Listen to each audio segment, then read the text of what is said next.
Good morning, ladies and gentlemen. Welcome to the Monday edition of Outside the Box. Hopefully, you all had a fantastic weekend. I did. We're going to get into that a little bit as the show progresses here. Lots to get into today. Very busy. I see Ferg saying first on TikTok, and welcome to everybody who's slowly trickling in on a Monday morning. Looking forward to chatting with you all, as I know you're excited to hear what I have to say about the events of the last 24 hours, or should I say 72 hours. Um, we've got a lot to get into. And it's not just going to be stories of the day. I did a little bit of local stuff over the weekend. I'm looking forward to, as I see Carla popping on the TikTok feed there. Shout out to Carla, who threw a fantastic event yesterday for Rick Crossan, who is hoping to secure the Democratic nomination for the 8th District to run against Tony Weed. We'll actually be hearing from him hopefully later on in the week.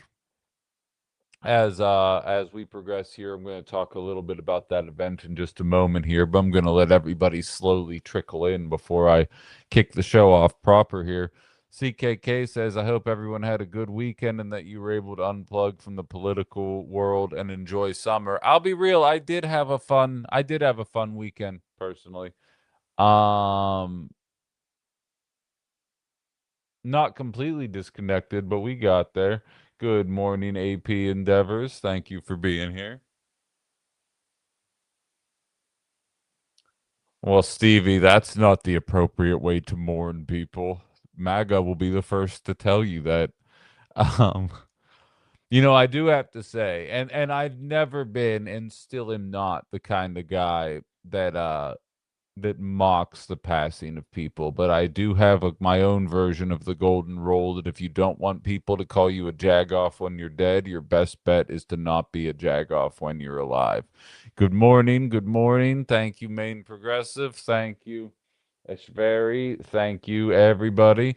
Um, and today will be no different. Some of you maybe saw the video that I posted where I pretended like I was going to eulogize Lindsey Graham and then started mocking the Brewers for just getting shellacked by the Pittsburgh Pirates.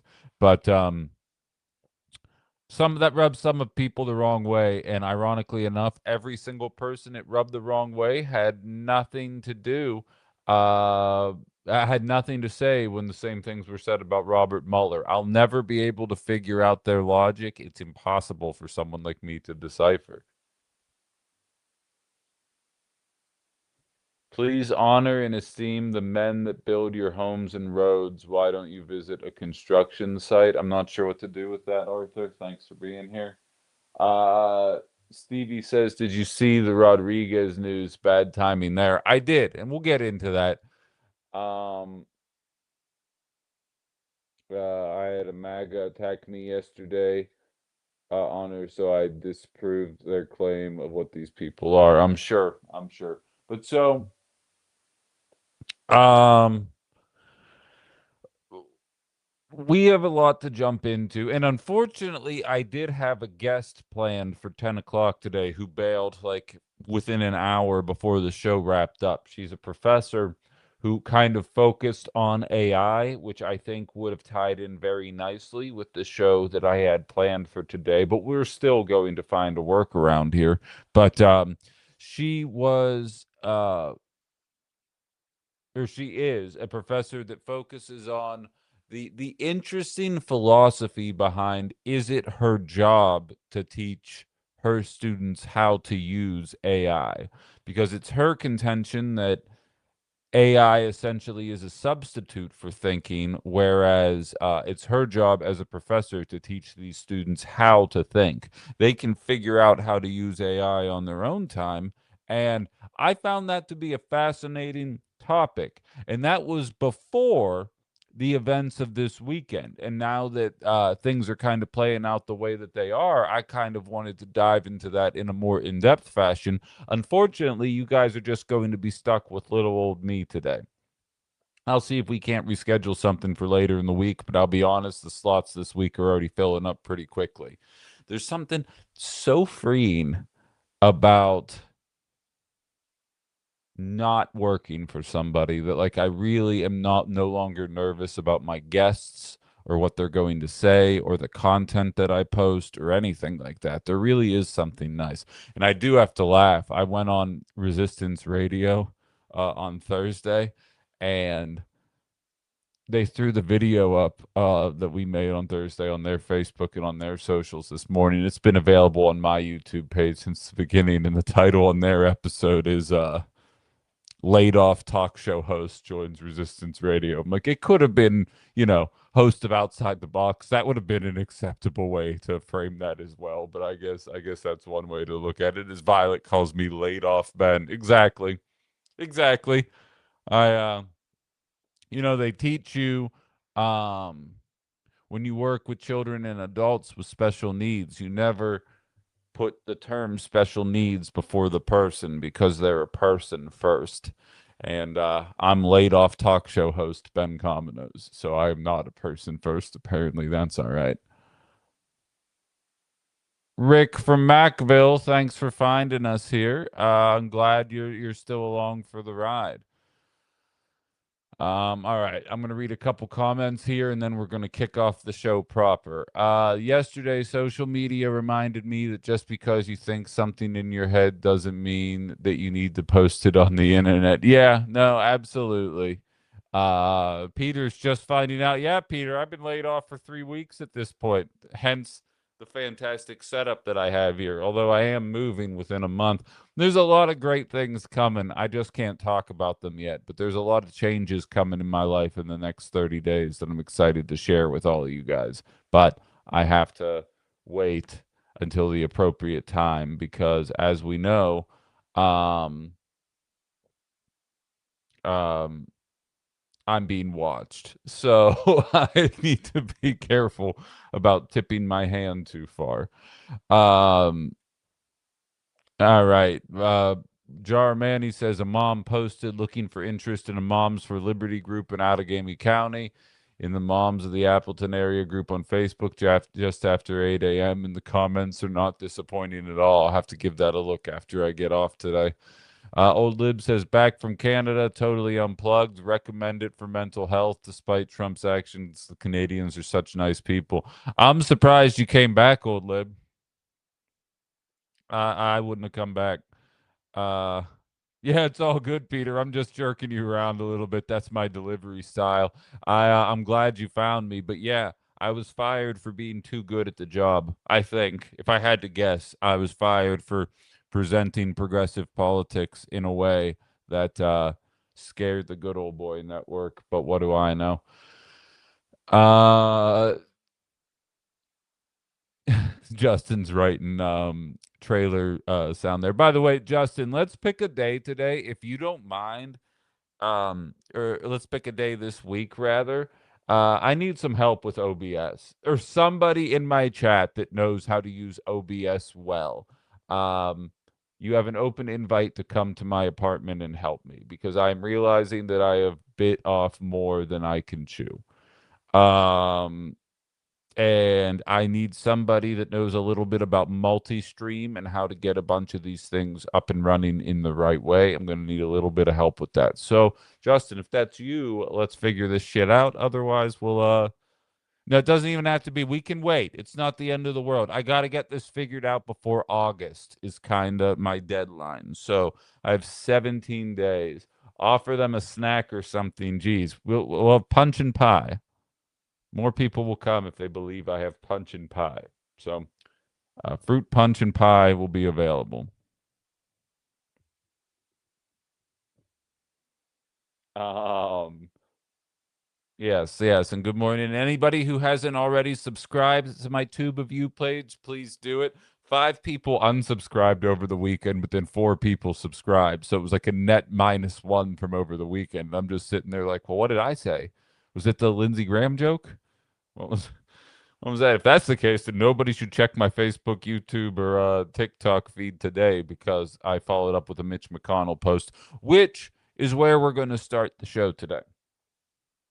Carla, you're not making me the sandwiches. Actually, really quickly before we get into that, Carla threw an event for Rick Crossan yesterday that I went to, and I have to say I was familiar with Rick. I was familiar with his game, but hadn't done a ton of research into him yet. And I have to say, as far as first impressions go, I'm very excited to see where that campaign ends up going. He's running in the eighth district. There's a little bit of a primary there. We'll see how it ultimately plays out. But very interesting event. Got personal one-on-one time with him, as did every person that was there. I oftentimes, just as a member still of the media, I don't care if it's formal or not, I tend to give the people that aren't used to interacting with politicians a little bit more of a spotlight there. Just set up some contacts for later, and that was what we did. But he had some good comments to make about affordability, about sustainability, about the future, and what's possible as a first-time congressperson, which were all really interesting things to hear. I do have to say, I was texting my friend Anna after the fact, and you can't take me anywhere. I was talking to two people, and like, you guys know how I can't help but roundhouse kick the centrist Dems in the mouth every now and then, just like in casual conversation. If you've ever met me and talked politics with me for more than like 3 minutes, you've probably heard me like complaining about MAGA only to like veer off to the left and then be like, but these sons of bitches. And yesterday was no different. And I could tell I accidentally stepped in it. I've always had problems with the way the last congressional race in District 8 went. I thought that Kristen Lyerly, lovely person, fantastic woman. I think she's got a lot of good policy. It was my contention that I thought she focused a lot on access to abortion at a time, or shishmortion, sorry, TikTok, um, at a time when people were more worried about the economy and the cost of living. That was not the right thing to say yesterday, and I learned that.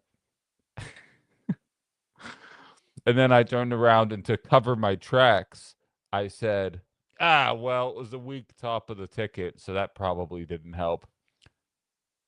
It was not the venue to start shit talking Kamala Harris either. And now I know that. Hit me with your bone to pick with Wisconsin. I'm going to jump into my Mitch talk, though.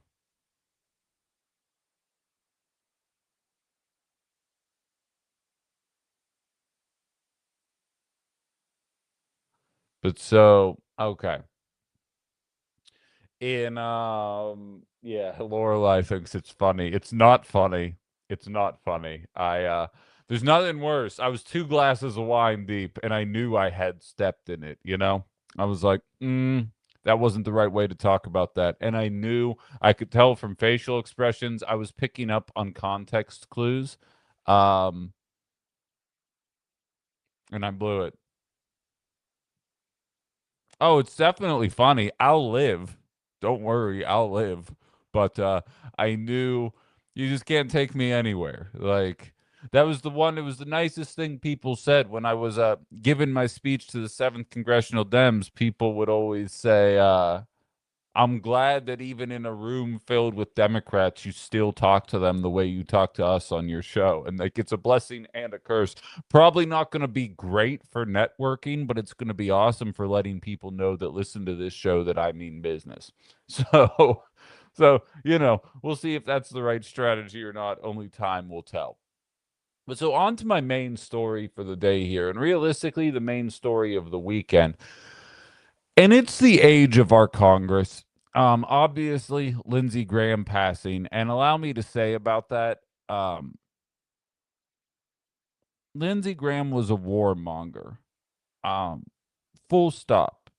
Like, it's am I opening this can of worms this early on a Monday? Yes, I am. It's kind of like the Luigi Mangione conversation. Um, Was Brian Thomas inherently a bad guy? No, doesn't seem like it. It doesn't seem like he did any type of harm personally to any people in their lives. But the way our healthcare system is set up allowed for that person to kind of be a facsimile, a representation of the frustration toward a healthcare system that so many people feel has failed them. And the comments post the shooting, the pew-pewing, son of a gun, were all about the morality of Luigi's actions and whether or not Brian Thomas is responsible for the tens of thousands, if not hundreds of thousands, of refusals for medicine over the years because it wasn't profitable, and the people that lost their lives. There was no mass grievance. There was no over-the-top media investigation. People all around the country were passing away daily from preventable diseases because United Healthcare would have rather maximized their profits. And the Lindsey Graham conversation is no different. How many men, women, children, brothers, sisters, mothers, fathers, sons, daughters lost their lives as a result of the constant neocon ramblings coming from Lindsey Graham? That is not disrespectful. That is the life that he lived. Within a year of his passing, he was advocating for nuking Gaza. How many people would have lost their lives and they would have told you, do you condemn Hamas? And then moved on. Lindsey Graham was a bad man. And it's frustrating because I learned more about him this weekend than I think I ever knew. Lost both of his parents within 15 months, ended up adopting his 13-year-old sister at the time and raising her himself.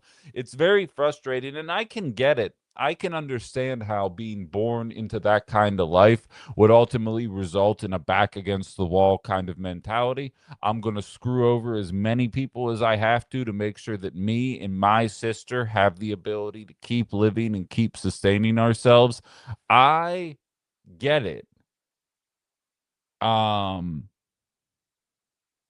but at the same time, I don't understand this eulogizing. It goes to show you that we need to have a serious conversation about how we talk about politics in this nation.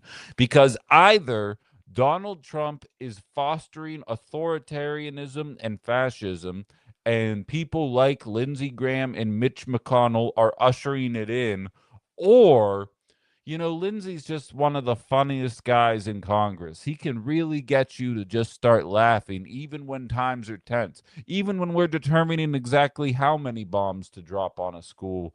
Lindsey knows how to cut the tension with a knife and get everybody in the group laughing.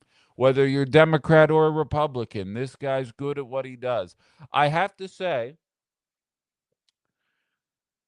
we need to figure out what the right way to talk about this is, because it can't be this guy's ushering in fascism. He's a warmonger. He supports war criminals. He does all these things. Then he passes, and it's like, they just don't make him like Lindsey anymore. It can't be both.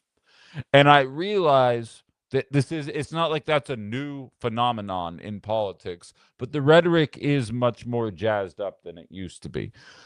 And I try and remain cognizant of that, because while it does feel pretty heavily like we are teetering into fascism and authoritarianism, I also know that the right is in a perpetual state of telling their supporters that we are about to fall into communism and socialism and anarchy.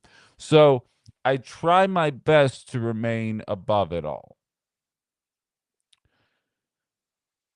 But that doesn't change the fact, as Violet says, he stood with our allies in the Middle East. Absolutely. And honestly, that's more than 3/4 of Congress. It's not like he's unique in that regard, but it doesn't change the fact that there's some pretty vile things happening. And I would love, go watch, not right now, stay here, don't leave the stream.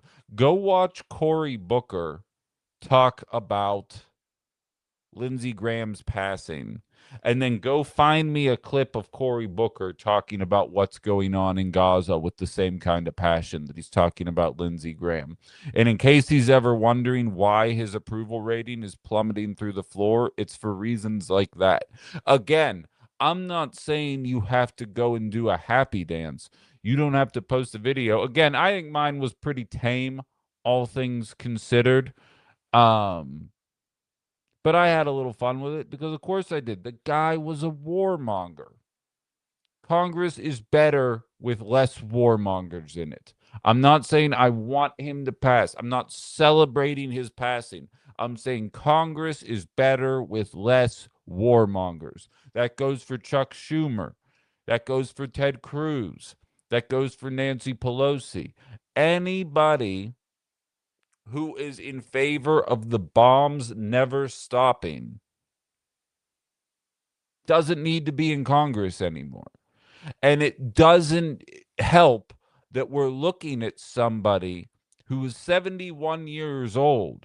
And like part of me is like, that is young. I don't want to, like, that's an unfortunate time for passing. It feels so random. Obviously the conspiracies are out there. He was in Ukraine, people wondering if Russia got him, and they're just telling this story otherwise. I'm not going to jump into that. What I do know is he was an older gentleman relative to society, not relative to Congress. And I feel like that's a problem. I feel like this only highlights the gerontocracy, the age issues.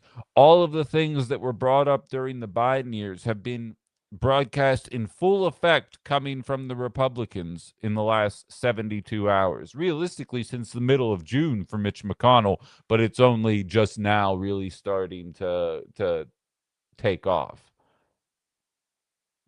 But what I do know is this: we're better as a society without people with the mindset of Lindsey Graham.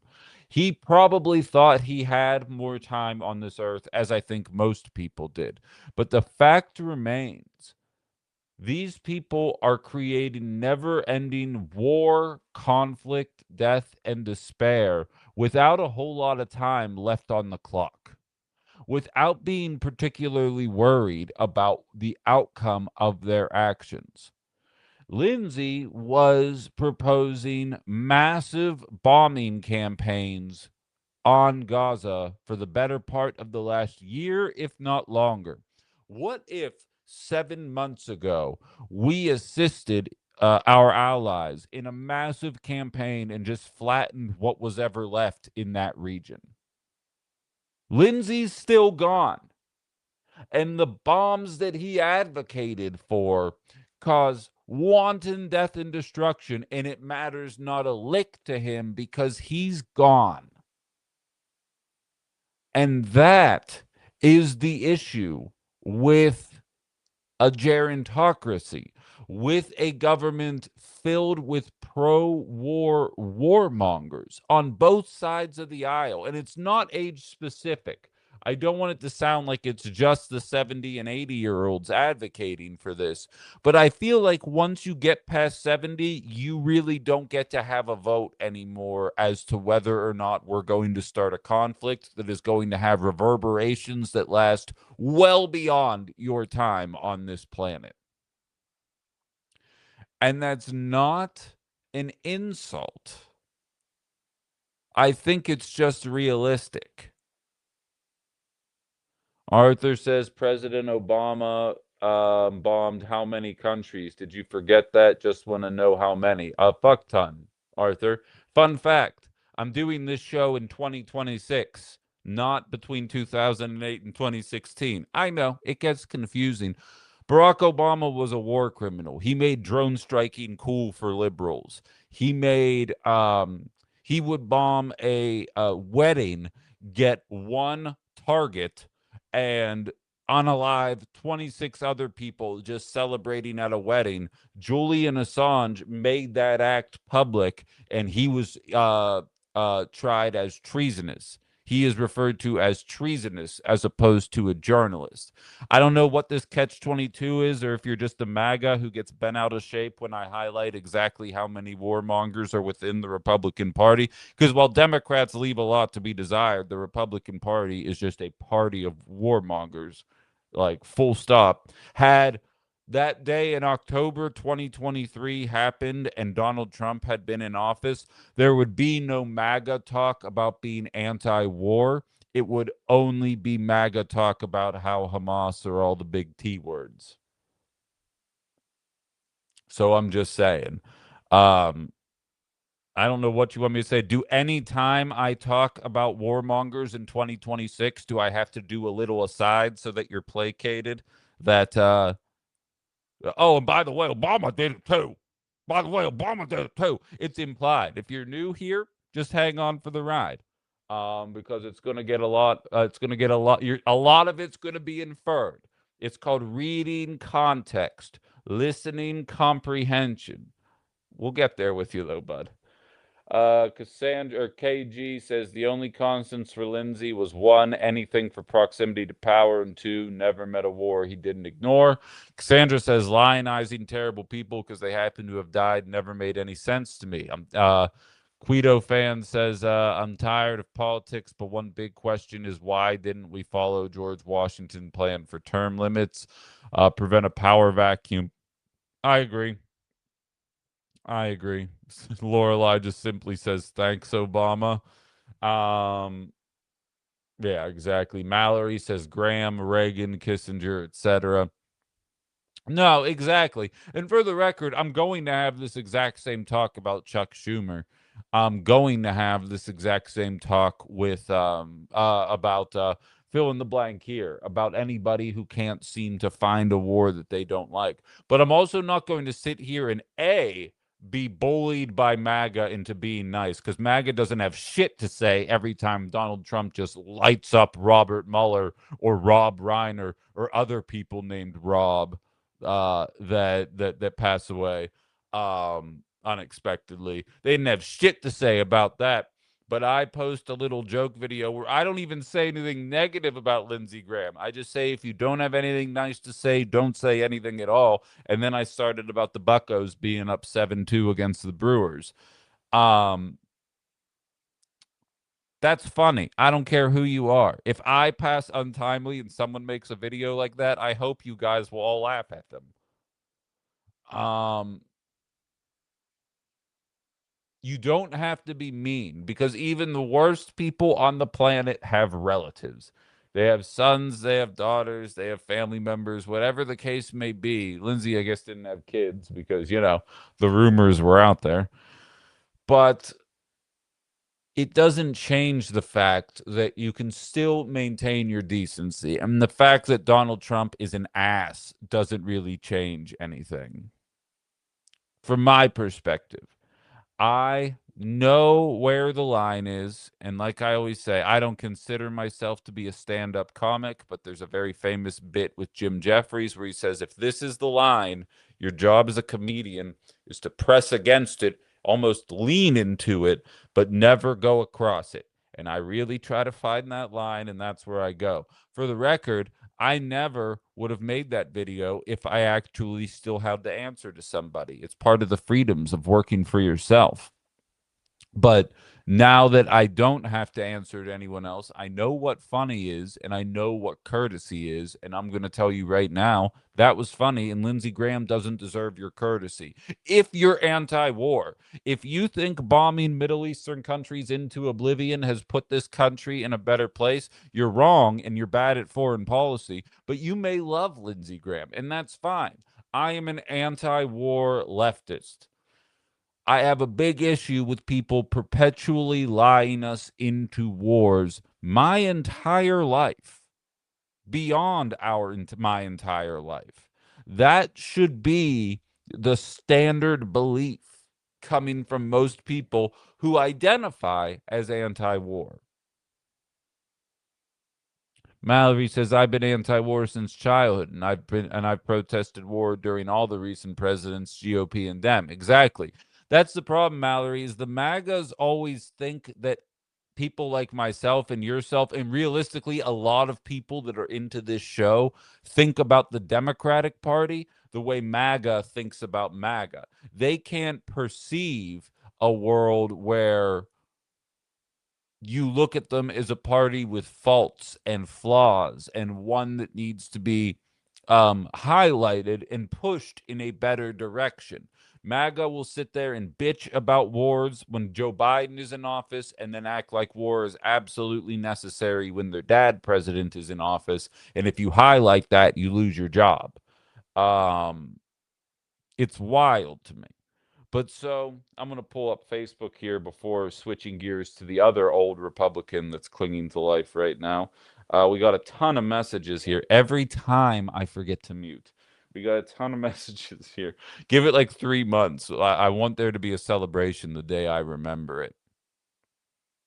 Um, bunch of people saying good morning. Definitely we need age limits, Kim says, on our congressional representatives. Also term limits, age limits for the presidency as well. I don't understand why Democrats don't rid themselves of Schumer. My God. Well, that is an issue, and we'll be getting into that more when I jump into Mitch McConnell, but it's the Democrats not willing to cut the bad fruit off the tree that puts a lot of us in a position where the MAGAs try and paint you in a corner because Democrats don't kick these unseemly representatives and senators out of Congress.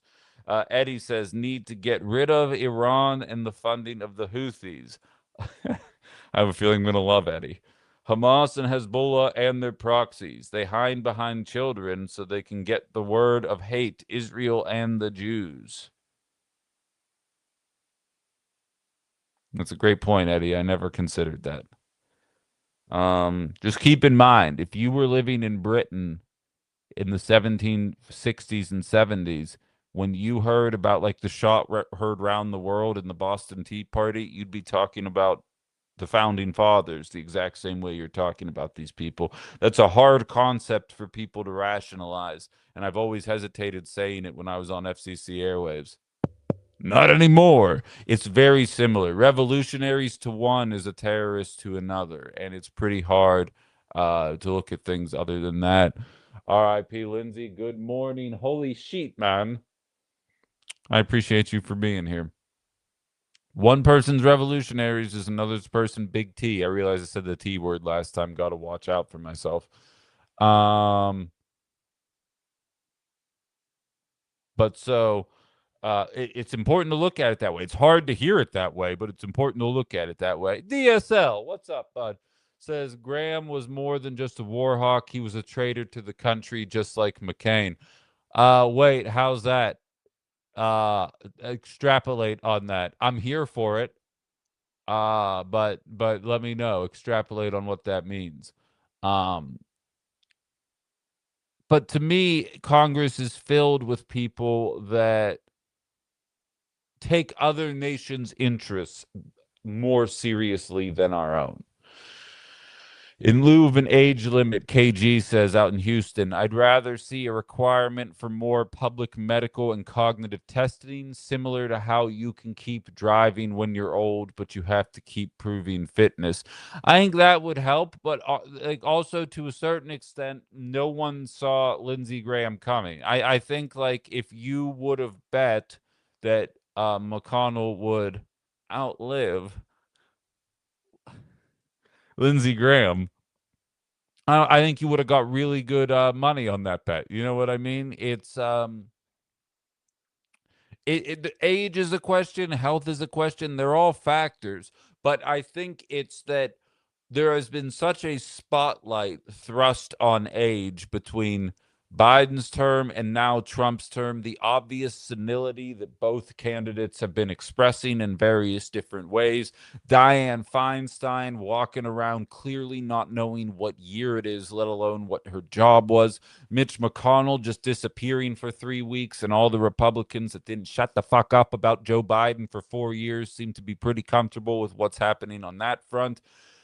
The list goes on and on. It's a bunch of power hungry, war crazed mad men and women that don't want to relinquish their power.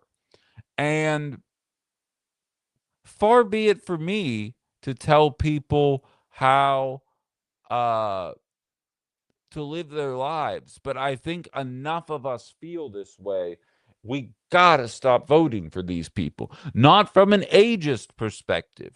If there is somebody who's in their 60s, 70s, 80s and is running on the wars need to stop. We need to do something about wealth inequality. Yes, that's fine. Like, just show that you're thinking about the future and not thinking about maintaining a status quo. It's just absolutely disgusting. Kristen says age limits and term limits, and then former members of Congress can work as consultants. Holy Sheepman says, yeah, I feel like I'm done voting, period. Eh. I'm never willing to punt on things like that personally. But I get why you feel that way, if that helps. D says, where'd it go, D? There she is. Graham and Blumenthal were working on a plan to enact maximum sanctions and tariffs on Russia, purportedly to bring Putin to the negotiating table. Now they are talking about naming the bill after Graham and pushing it through Senate while people are feeling sympathetic. Thoughts? Well, that definitely doesn't do anything to quell the people that think that Russia got Graham and that all of the heart conversation is just a made up thing so that we don't realize that a foreign country, because obviously, and we're going to jump into it in the 10 o'clock hour, you saw it took place with one Democratic House of Representatives member when they were trying to visit the West Bank. And this would look pretty bad. Whether or not there's any validity to that or not, I'm not willing to jump into that. But the fact that that bill is out there sure does raise some eyebrows, does it not? And I see my numbers across the board are a little higher than they usually are. Anybody who's new here, subscribe to all of my stuff, please. And then click on the link tree and subscribe to all my other stuff. It's free and it helps me out quite a bit. I'm on the Tube of You, the Book of Faces, and TikTok. So anybody who has accounts on all three of those, please go find me. Um, but the fact is, I think there's a lot more people happy at the passing of Lindsey Graham than sad. From the public perspective. I'm sure the people that knew him personally feel a certain way about it, and they are allowed to do so. I see Carol Pack. Are you raising your hand there, or are you just waving? Hello, Carol. I'll throw a link up because I realize I haven't done that yet on YouTube. So anybody who, or Tube of You, so anybody who's watching here, you can punch this link that I'm posting right now into your URL if you have any comments about what we're talking about today. I welcome that from anybody there. Um, Oh, you're new here. Well, thank you very much for being here, Carol. Please subscribe, and I hope you'll keep tuning in. We're here live 9 to 11. It's progressive talk radio, no longer on the radio anymore. But we still keep it classy, San Francisco. Um, I'm joking. We're in Wisconsin. It doesn't feel like San Francisco here at all. Uh, Susan says my BFF just turned 70. Told him I'm turning into the younger version in 2027. I dig that. Should tell him to run for Congress now that he's in his 70s. Ali says, which is most arguably the most dangerous hatred. It is an unable to be understood other than deconstruct. Wait, what are you talking about there, Ali? What did I miss? Oops. Left or right, I don't feel like any of them are looking out for our interests, the American people. The only thing I would push back on you that, Holy Sheep Man, is that I don't count Democrats as the left. I do believe there are leftist candidates out there that actually mean business. Um, and anytime they start to gain any kind of momentum, the Democrats and Republicans work together to try and kneecap that kind of momentum. Oh my God. By the way, quick outside the box patented tangent. So, to the people listening in Wisconsin, have you guys caught on to the Republican strategy yet online to divide the Democrats? I've stated multiple times on this show, assuming no centrist shitbaggery, whoever comes out, I have my preferences for who comes out of the gubernatorial race in Wisconsin. Whoever comes out of the race has my vote on the Democratic side. Assuming everybody's on the up and up and no one screws anybody over, I am here for it. And the Republicans, not only is Republican media trying to use a divide, they are trying to wedge a divide using my verbiage. Like they without a doubt listen to my show because I saw there's one group that I call two Wisconsin virgins writing about politics in their mom's basement. Although I probably can't say that shit anymore now that I'm doing my stuff from my own living room. Professional studio inbound, but we're about a month and some change away from that yet. But they were like, "Oh, the Rodriguez campaign is trying to kneecap the Hong campaign." And I went underneath and I was like, "Oh, that's adorable. You're even using the way that I speak in order to try and divide the left." It's incredibly desperate and it's not like you can tell it's in bad faith, but I saw it over the weekend and I was like, I have to bring this up. And as soon as I said kneecap, I was like, "Bop, I immediately have to bring this up." I'm in an apartment I pay for there in mommy's basement. It's way different. That's a good point. That's a good point. Now they're not attacking her over piddly shit. They're trying to say when David Crowley dropped out and endorsed Sarah Rodriguez, all of right-wing media on Friday was running a story and said or not running, they'd be like, "Can you believe the Democratic establishment is trying to kneecap the left?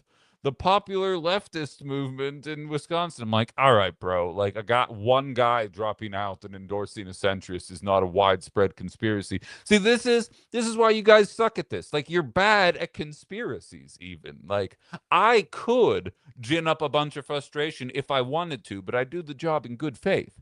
Um, and I was watching them do this over the week, and I'm like, this is adorable.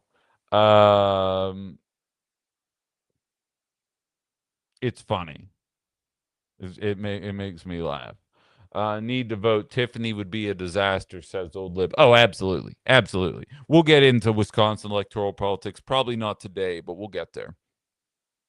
Um, but I noticed that over the weekend, and I just had to comment on it because I was like, huh, this me thinks this sounds familiar, and you're not as good at it as my mom would always tell me and my brother. The copies aren't ever as good as the original, and the sequel's always worse than the original, which is, a strange thing to say to your kids, but it gives you that kick in the ass to prove it wrong, I suppose. One more run through here of comments. Eddie's having a field day here about our allies in the Middle East. It looks like he's having a fun time there today. That's all right. Um, WTMJ radio hardly talked about Fran and went on for 30 minutes about Sarah. Yeah, I have my theories about Wisconsin media, and they clearly have their favorites. But to be frank, it's not like I pull my punches. I interviewed Kelda, and I intend to interview Sarah and Mandela. And I'm telling you right now that I would prefer um, Francesca Hong. But I would hope that uh, people understand that. Like you can do both. But I will say anybody parroting the Hassan Piker line, I don't take seriously. I believe that you are intentionally trying to stoke something that isn't real. And I think you know that. But that's my take on it. I haven't heard the TMJ stuff, but I'll take your word for it. Goodbye, Arthur. You don't seem particularly moderate, but you guys tend to struggle with that term a little bit. Um, so in any event, from Lindsay on to Mitch, and there's actually a much grander conversation to be had here. Trying to stoke Pizza Hut and Domino's. Someone changed my name into the Domino's logo, which is very funny, except for I'm a Little Caesars guy. And so to associate me with Domino's, I was like, I hate how good this looks because. But in any event, the Mitch McConnell conversation actually opens up a whole other Pandora's box that I think doesn't get the attention. It's getting lost in the conversation about him. So if you guys haven't seen it, a picture was shared. Um, excuse me. A picture was shared of Mitch in a plaid shirt, not in a hospital gurney, not in any kind of garb, sitting there with his wife with a smile on his face, holding a newspaper with today's date and some kid that just got drafted, who's apparently the highest kid ever to be drafted from Texas A&M as a position player. I don't know. I'm not very good at baseball, but that's what I understand from the research that I did looking into it. And if you haven't seen the video that I posted on any of my socials yet, I had some fun with it where I started with the original picture and then I would like point out something weird and then I would come back and it was a picture of Mitch, but he had six fingers, and then I would flash away and point at something else weird and then I'd come back and it was a picture of Lindsey Graham instead of Mitch, and like it progressively got more and more extreme as time went on. Had some fun with it. I can't stop myself and there's nobody stop. I mean, who's going to stop me? Nobody. That's who. And I had a blast with it. But in that hilarity, there's something serious going on that I think is worth discussing. For those of you that haven't been involved in the Mitch McConnell gate, he's been missing for several weeks. This picture surfaced, and when you Google it, Google tells you that the picture that was shared is from 3 years ago. There's no second part to that. That's what Google says. It's known as an AI hallucination. Sometimes AI just makes up what's happening and just tells it to you as if it were fact. And if you are want to only read the AI answer that Google gives you and then moves on, you'd say, "Hey Google, is that picture that's being shared of Mitch from today?" And Mitch would say, "No, actually it's from this thing in 2023. I fact checked it. It's not real. The picture is from that day, allegedly." Again, that's my whole point. Allegedly. That's That's why this is frustrating. It's my job to have information to bring to you guys every day and then to make sure that that information is accurate. I was reading last week, I was reading a Donald Trump Truth Social post to you, and when I read it in my head, I didn't think anything of it, and then when I was reading it out loud to you guys, I realized when I was talking, I was like, "You know what? This doesn't sound real." And I corrected myself. And later on in the day, the True Social post was debunked, and I was glad to have gotten ahead of it. I do my best to not mislead you guys to the best of my ability. Is the Mitch McConnell picture AI? I don't know. I don't think so, but I don't know. And that's a problem. That's a really big fucking problem because I follow politics for a living. As I talked about at the event with Rick Crossan yesterday, everybody there follows politics for a living. And you forget that the majority of people, this was Rick's line, not mine. For every one person that comes up and says they support me, I assume there's between 5 and 6 people that don't even know that there's a primary in August. And you really do forget that. If you're a regular here, if you're just finding the show and you're going to become a regular because the show bangs, you are well informed. You stay abreast. I am not your only source. You go out of your way to source the info that you have, get real information, and try to be the most informed voter and political follower that you can be. And that is the right way to do things. But most people don't fucking do that. Most people just look at a picture and they're like, "Oh, wow, I can't believe that happened. Is it AI? Who cares?" Not looking into it any further than that. This Mitch McConnell story to me highlights exactly how unprepared Congress is for AI. And to be perfectly frank, I believe that that is the intention. I believe the intention is to not know. KG says Mitch could hold a Zoom call with all the press if he's really functioning. I agree. I 100% agree. In this world of connectivity, if I can figure out some Bush League version of a multi stream for the purposes of a stopgap so I don't have to miss any shows between now and the new studio. Hello, Tina. Um, I think Mitch and the powers that be could probably get him in front of us with an actual video where he seems coherent.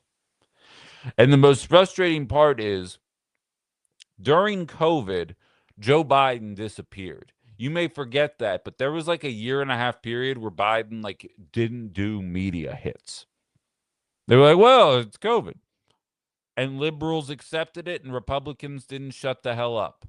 We are now with the shoe being on the other foot, and the exact thing that you are expecting has inverted. Not me, of course. I thought they both should have been upfront and flagrant about whether or not they had the mental faculties to be able to continue doing the job. Because I'll be honest, I don't believe Mitch has it.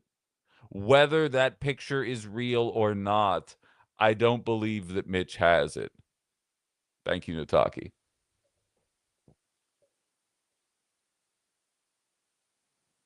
Um, it's so confusing to me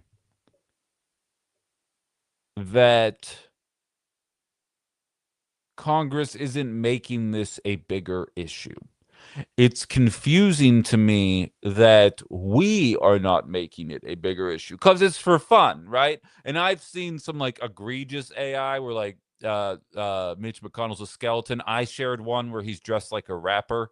Um, Everybody is having fun with it. And that's how it starts, right? It starts with fun and then it collapses in on itself. Justin says, speaking of AI, Wisconsin Watch has an article of farm families who sold out to AI, making 4 to 17 times their market value. That sounds about right. I'm telling you, man, you're seeing that shit everywhere. I watched somebody do a thing about how capitalism got us hooked on their goods and now they're gouging us on them. And it's hard for me to unhear it once I saw it. And the specific example they used, and I can relate to that because the Cominos family absolutely took advantage of this in my youth. They used to sell 4 6 packs of 24-ounce bottles a pop for like not between $9 and $11, depending on the sale. And now 1 6 pack is $6. And it's like they got you addicted to the sugar, and now that you're addicted, they want to gouge you on it. You're seeing the same thing happen. Sony announced they're no longer starting in 2028. There's not going to be physical media anymore. They're just going to sell the digital downloads. What they don't tell you is in the lead up to that decision, all of the different systems created essentially their own version of Netflix, but for video games, so that instead of going and buying them, you just paid a 15-month flat fee to subscribe, and then you got like 300 games automatically on your system at all times. It's a great deal. In 3 years, they're getting rid of physical media. I wonder how much that subscription service is going to go up on the other side of things there. So, like, pick your poison, and now it's the AI conversation. Look, we'll give you infinity dollars for your property, and that's great, but eventually they're going to make it so that if you want information, you have to pay a premium. They got us addicted to free Google, and now Google's only going to be available for the haves, and the have-nots are going to go back to the 90s. And in some ways, that actually sounds appealing. But go back to the 90s and just fight about stuff on the couch with no real solution because they don't have access to the same info. AI is a inevitability in my mind. But unregulated AI doesn't have to be. You could slap obscenely strict penalties on anybody making AI that reflects on any real life person in a negative light, or more specifically, um, creates distrust within the system.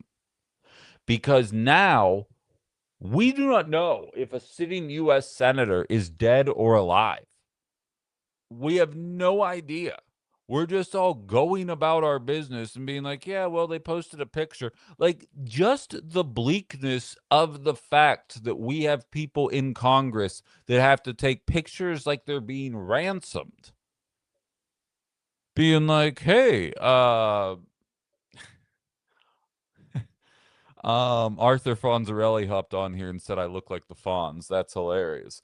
But like the idea that we have senators holding the newspaper up with the date, being like, see, I'm not dead. Do we not see that that's a bigger issue, and that that picture could very easily be replicated? We were seeing videos of Bibi Netanyahu, and for weeks we thought you know what had happened, because we were like, these videos have some weird flare lenses, the hands are doing some weird things there, lots of interesting stuff going on in these videos. We're supposed to believe a picture in 2026? I don't. I mean, I do, but I don't. Hold on. TikTok thinks I'm a bot. Stand by. There we go. I'm a human, you big baby.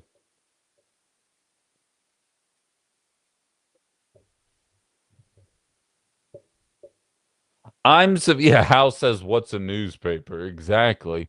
John says, most of, if not all, professional worker organizations have ethical standards that they expect any professional practitioners are expected to use daily, welders, counselors, etc. I believe that. By the way, I read your letter to the editor over the weekend, John. Very good stuff there. Jarmani or Manny saved it for me.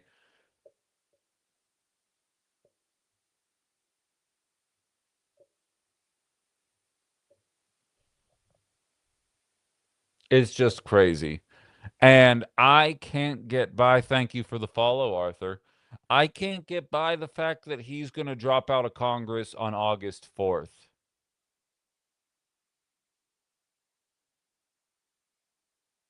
John went on, why can't we expect the same kind of standards on the AI industry? You're exactly right. You're exactly right. And it's because Congress isn't putting anything on them. It's there's a movie which I'm thinking about bringing my movies podcast back, but one thing at a time here. I can't be doing that every week right now. But there was one we saw called Have Fun, Good Luck, Don't Die, which was probably my favorite movie that I watched for the movies podcast. And in it, the main character comes back in time from the future, arrives at a diner, and he is warning the people in the diner of an AI that is going to enslave humanity, and that a combination of people in that diner are going to stop it from happening. And what I always found interesting, and by the way, everybody should watch that movie. It is fantastic. Um, what I found interesting about it, though, was that the plot of the movie isn't to stop AI from happening. In fact, Dax Shepard goes to great lengths to be like, no, AI is happening. That's not up for debate. Have fun, good luck, don't die is the name of the movie, Nataki. And he says, AI is happening. We can't stop that from happening. But what we can do is regulate it. And I have this USB flash drive that if we stick it in the thing, um, we can regulate it, because these kind of technological advancements are difficult to stop, but we can make sure that it's not going to enslave us. And to me, that was, I see Violet saying it sounds like propaganda. I thought that as well at first, but watch the movie, because it warns about the future of AI while also showing the potential that it has. Again, what often gets lost in the conversation about AI and furthering technology is we're supposed to want to get to the point where there aren't jobs. You know what I mean? The reason we're scared of AI is because we know our elected officials and our billionaire overlords will absolutely leave you starving in a gutter the second you no longer can make money anymore. We should want AI. We should want a system where the shittiest jobs are done by robots. And instead, we have a system where the shittiest jobs really aren't getting replaced. The fun jobs like writing and content creation are now being done with AI. And nobody is talking about how they're going to allow for the thousands to tens of thousands to hundreds of thousands to potentially millions that down the line will ultimately end up losing their jobs. There's no game plan in place for how you're going to address that. You see people like Elon Musk talking about UBI now, which now makes me question UBI because I instinctively position myself to the opposite of Elon Musk at any given time. Lorelei points out you cannot stay in the gutter. You'll get arrested for being homeless then. And then you'll be forced to work for free alongside the AI that is actually costing companies more than the employees did, but they won't unionize. We're supposed to be excited about this, and we're not. That should sum up our Congress. That should sum up our economy. That should sum up everything. And the only thing we're allowing AI to really do for us is create an ecosystem where we do not know, where a guy who studies politics for a living looks at a picture, Googles the picture, it says the picture is 3 years old, researches that claim, turns out the claim was fake and that was from recently. But then they changed the picture on the front of Mitch McConnell's website and they cropped it a little bit to cut his hand out. And I was like, I wonder why that is. And I look at his hand and there's a giant bruise on there. And I'm like, on and on and on and on and on and on and on. And I'm like, and this realistically isn't even something that matters to me a lot. Right? What if it's a picture of somebody doing something horrible? What if it's a video of somebody dropping a racial slur a week before an election? What if it's fill in the blank, somebody cheating on their spouse, a Republican doing something super gay in a video that never happened? Nothing wrong with that, but Lord knows in MAGA world, there's something wrong with that. The list goes on, and we're acting like, and there will be a law passed. Mark my fucking words. There will be a law passed where if you make a fake video of a congressperson, you'll go to jail for 6 years. Mark my words, that law is coming. If you make a Ben Cominos video, that'll be fine. If you make a Chuck Schumer video, boom, jail for 6 years. And if you think I'm wrong, look at how they are jailing people that are messing with the flock cameras that nobody fucking wants. Or a certain Republican having sex with his couch, as Farrick says. Exactly. Checking the book of faces here really quickly. Damn, it's blowing up content wise, but comment wise, but something tells me it's all Eddie.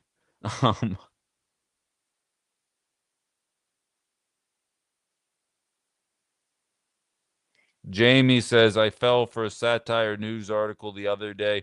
Sounded credible given the person, so I shared. Luckily, I have good friends. They let me know right away. Exactly.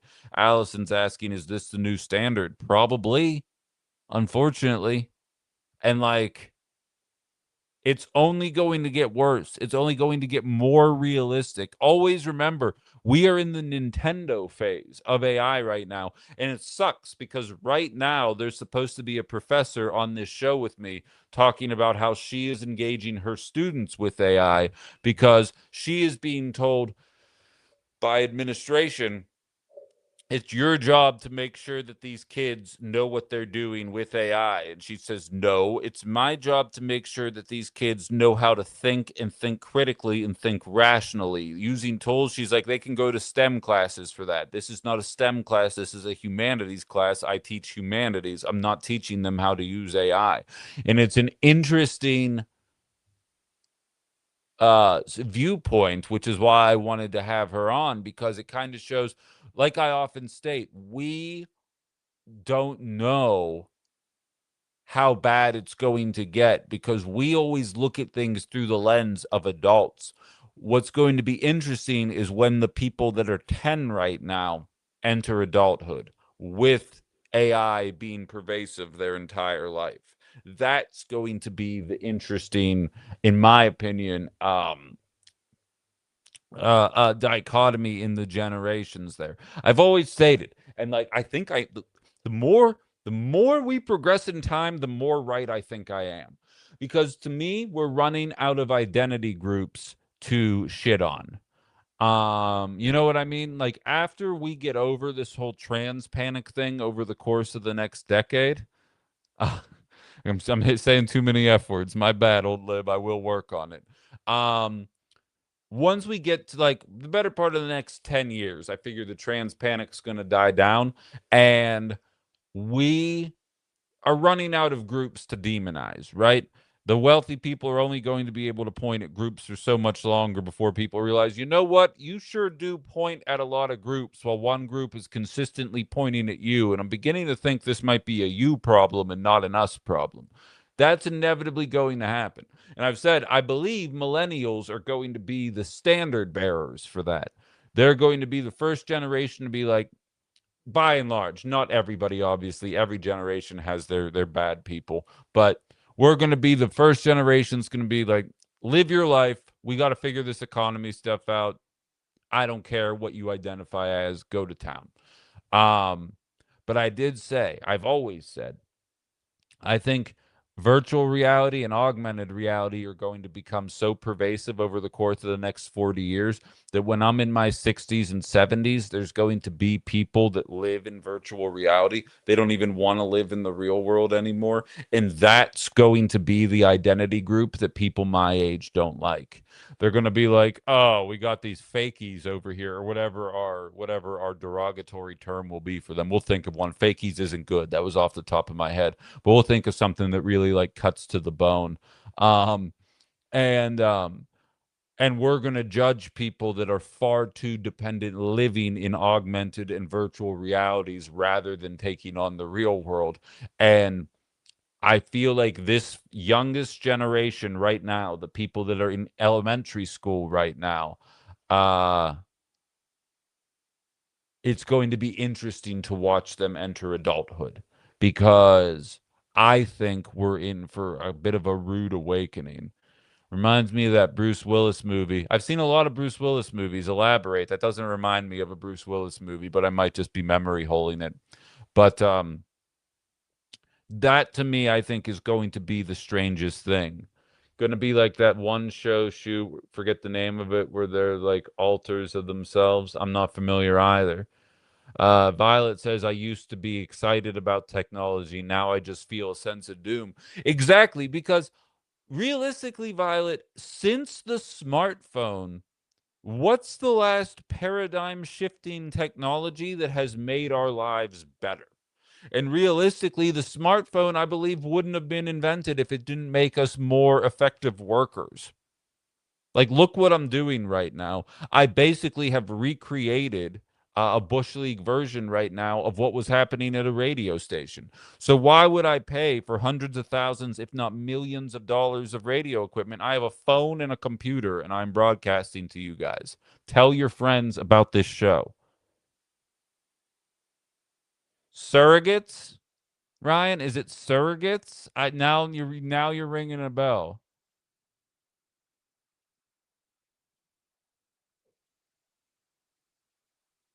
Allie says everything is made to connect people, and now that connection is being exploited. Exactly.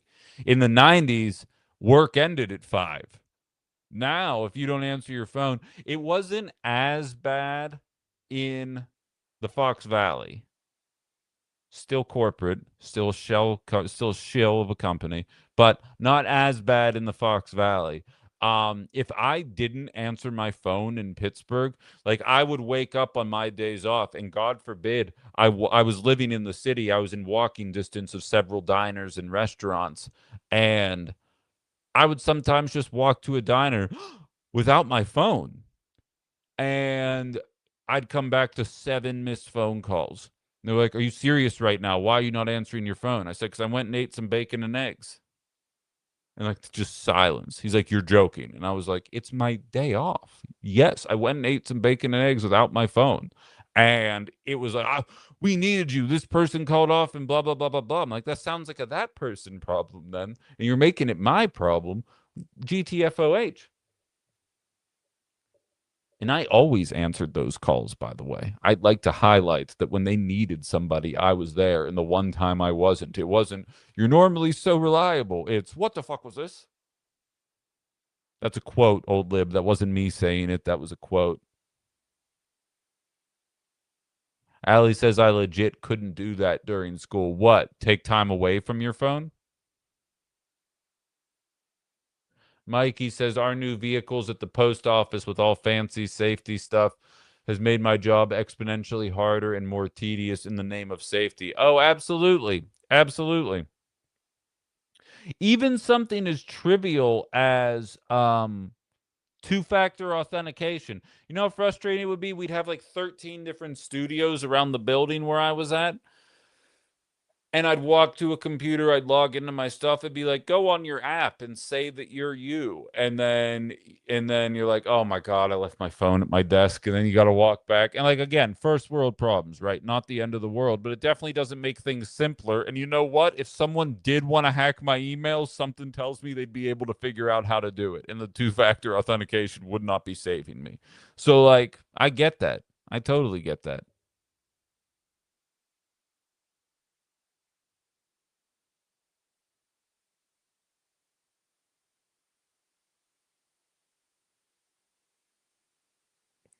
John, we don't talk about that shitty little radio station on this show, but I haven't talked to anybody, so I don't know how they're doing. I deleted the app. I quite literally have no idea what's going on at that station. What I do know is Outside the Box is alive, well, and thriving. Um, but so that was kind of my little diatribe there surrounding the Mitch McConnell story. Do I think he's dead? Probably not. But the fact that I have to say probably is a much bigger issue long term than I think our Congress is willing to say that it is. And what's worse is it's going to breed an entire economy of specifically Democratic politicians because Republicans will be like, these are regulations. But Democratic politicians will come out and say, we need new rules governing AI. Oh, and what's your plan for the economy? Well, we'll get there when we get there. We got to take on this big bear first. How do you eat an elephant? One bite at a time. And we need to take this AI on before we do anything else. Um, and I'm going to scream. I'm going to scream when it's all said and done. Um, but we'll see. I've been wrong once or twice before, so we'll see if I'm wrong this time, but I doubt it. I doubt it. Maybe we need new leaders first. I would agree with that sentiment. And to that effect, well, let's see. I'll hit a couple more comments here. Uh, Larry says the little AM station is running podcasts right now. I'm sure. Um, I'm sure. Definitely. Huh. Not going to get me going on that right now. They're becoming a blip. They're becoming a pimple on the elephant's ass, as the saying goes. The further I get removed from that, I can't believe we're close to a month already. That's kind of wild. Shout out to all my good friends and peeps that helped me out through the Discord and, of course, YouTube, TikTok, Facebook. Everybody's been incredibly supportive. The people donating to me as an independent media creator as I try and find uh, sponsors for the program here. And my Venmo is available on my link tree. If any of my mods are still available and listening, if you can hop around and just kind of throw those up there, would absolutely be appreciated. But yeah, I'm not worried about them. But so in any event, those were my thoughts on the two Republican Congress people that clearly one obviously aged out and the other one definitely leaving something to be desired. Um, yeah, exactly. Who, Violet? And Jay says some supporting independent media is so important right now. And I appreciate that. I mean, you know what's funny is when people ask me why, like, needless to say, everywhere I go, it's kind of cool. I kind of love it because it actually makes people recognize me more. I need to figure out how to cash in on that. But everyone always asks me, so like, so why did it happen? And all I ever say is, well, they tell you it's for corporate restructuring. All I can tell you is what was happening. I had the highest rated show, 4 out of 5 books. The audience was pissed as hell the second they took me off the air. The people in the building absolutely loved me, and I had 3 live reads and a paid segment with Annex every single week, plus a full slate of slots. Oh, and we had primaries coming up in 6 weeks and an election in 3 months. I'll let you guys determine why I was let go, and that's all I have to say, and everybody else just fills in the blanks. I don't spread any rumors, I just tell you exactly what was happening when the layoff happened and allow everybody else to jump to their own conclusions.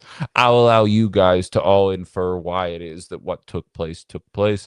All I did was provide you with comprehensive background as to why that might be. Waka waka, guys. David says AI CEOs put 75% of their net worth in a trust and they get a little back every year. We don't lose our jobs. Um, yeah, I see Maine Progressive saying she was distracted by the news. They're expected to pick a replacement for Graham Plattner in the near future here, it looks like. Thank you for all the gifts there, Elf. I appreciate that very much. But so outside of the news surrounding our incredibly old ass um Congress, we have an old ass president who is pushing us further into escalated tensions with Iran. If you guys haven't seen, the cost of gas went up 10 cents over the weekend. It is up another 10 cents today, with people getting further and further entrenched into matters. And I have to say, first of all, fun aside, and this will probably tank any kind of reach that I have on the lives for the rest of the day, but I don't care. So I've taken to posting shorts, which I just am repurposing old videos on my YouTube page, and every single one of my shorts is getting between like 900 and 1,200 views. I posted the picture of Mitch McConnell and it's not doing any traction, and I posted a video about me comparing data center spending to Defense Department spending, and it barely cracked 100. So it turns out that there are certain trigger words that I need to figure out what they are on YouTube. It's not even subtle, because all of my videos trend along the same view counts, and then there's certain ones that it's like, nope, nope. this No one's seeing this one. No one's seeing this one. Um, and funnily enough, when referencing defense spending, that was one that gets on people's minds. But I do think that it is worth talking about surrounding the war in Iran and the war in Ukraine. Certain topics are verboten. Exactly. Moondog says, Ben, I've been getting out of it. Is the Plattner thing a dem? I'm not going to open that can of worms right now. Maybe another time.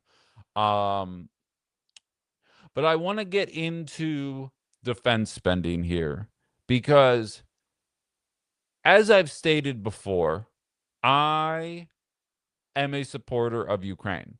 I think Russia is the villain in this story.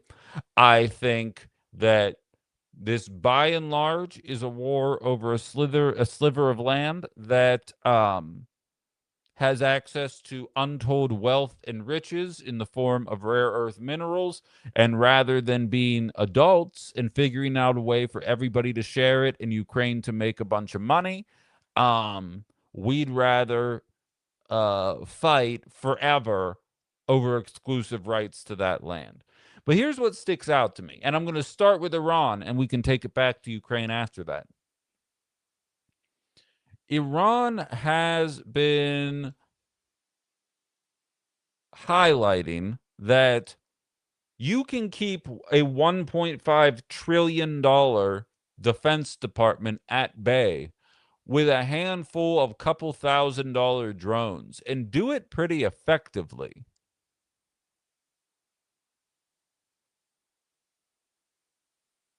And no one's really asking questions about that. If you guys haven't seen the news, um, the Pentagon, and it's being reported by a number of places. I'm off of Reuters right now. The Pentagon is asking for more money for the Defense Department.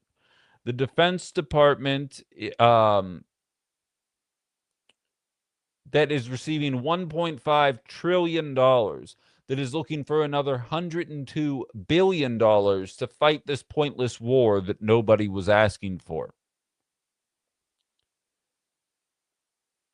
The Defense Department is running out of money because a very understaffed underfunded Iranian Defense Department is able to keep us at bay with drones. Now let's go back to Ukraine, shall we? The Biden administration was willing to shovel hundreds of billions of dollars into the Ukraine defense. And again, a lot of liberals were willing to defend that because Russia is the villain of that story. And like I've told you, Democrats know how to get Democrats to vote for war. Republicans know how to get Republicans to vote and cheer for war. Tale as old as time. We have, by and large, not completely, and like Congress is secretly voting through Ukrainian funding packages, and Democrats aren't running it up the flagpole because they don't know how to do politics, and MAGA supporters are very quiet about it because they're sheep that just do what their dad president tells them to do on a regular basis. Um, Ukraine has, by and large, kept Russia at bay with the same incredibly cheap drone strategy, which brings up two very real issues. One, we should probably be terrified every time we see one of those coordinated drone shows where it shows the drones changing colors and forming like a dragon or a face and doing all that. Picture them with pew-pews attached to them and then come talk to me about how cool your 4th of July was now that your dog isn't scared of the fireworks anymore because it was a drone show. Let me know about that in the comments. Um, but also, it seems to me that we have found a much cheaper workaround, and we don't really need to hear things about trillion-dollar budgets anymore because we are watching stalemates across the country brought about by $1,000 drones. And nobody's asking questions about that. Wait, what are you saying here? Thanks for being my motivation to get my paperwork done. Which paperwork is that? I don't even know.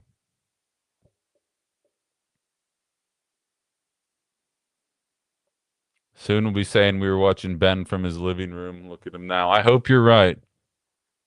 I hope you're right. No, I'm pro fireworks. Don't put that evil on me. I'm pro real fireworks. But then it's the Lorelei types that are like, it gives my dog PTSD when he hears the fireworks, and I think it would be better if they were drones and if a woman controlled them.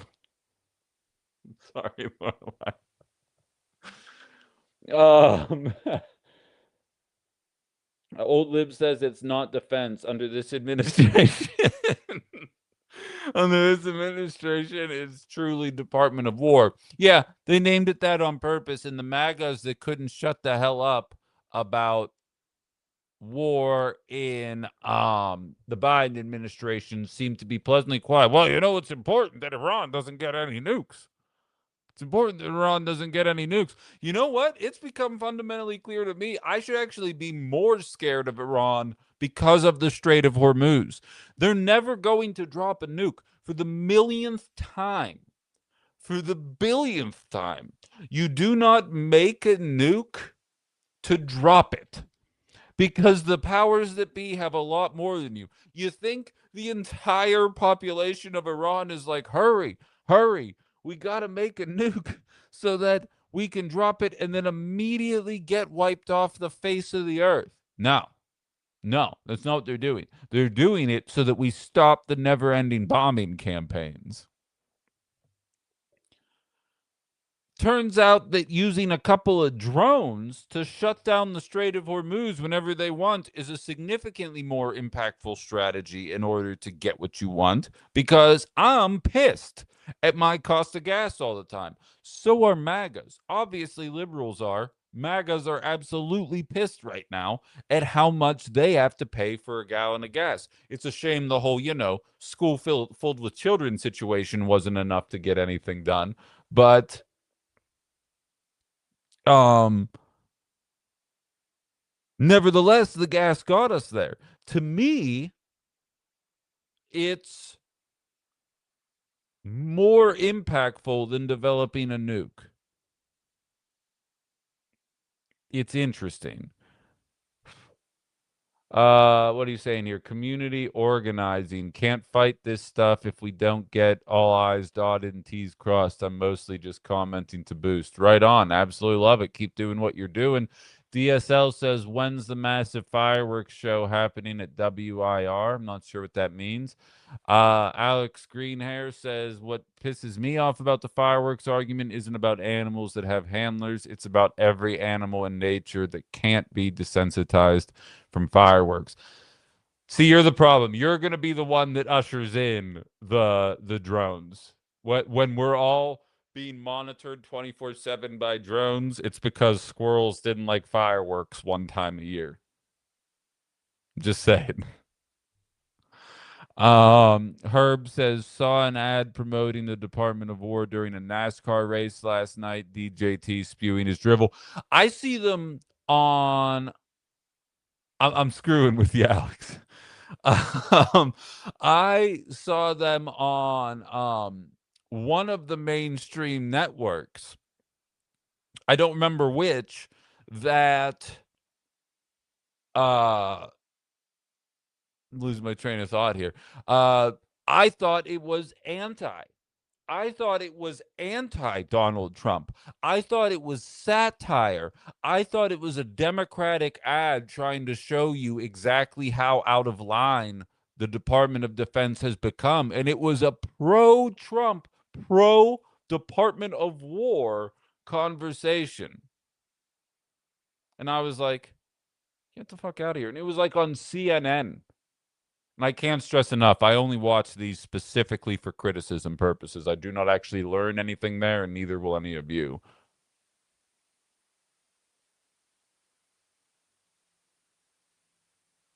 No, my thoughts are trains. It's a stream. I'm mixing my metaphors. It's a stream of consciousness. Hold on. I want to use my TikTok here for a second because I feel like everybody's really mad about my what do you call it? Um Fireworks comment. I want to see what they're saying. Oh God. You see, this is outside the box in a nutshell. I come here and I'm talking to everybody about bloated defense budgets, them asking for more money. Um, you know, AI and the threats that it poses to society writ large, commenting on people that were shitty people when they were alive and how to deal with that kind of death. And what does everybody cling to? The fact that the guy who was born in the fireworks capital of the country, who was firing fireworks off for no reason all the time, is pro fireworks. That's what comes out of this conversation is that I'm pro fireworks.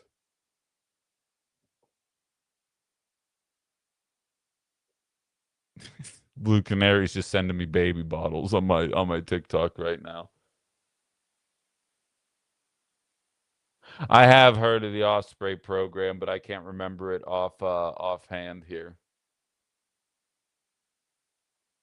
Um, but so I say all that to say there's some pretty obvious ways in which the fiscally conservative, austerity politics conservatives might actually see a capacity to cut some things here that make a little more sense than social programs.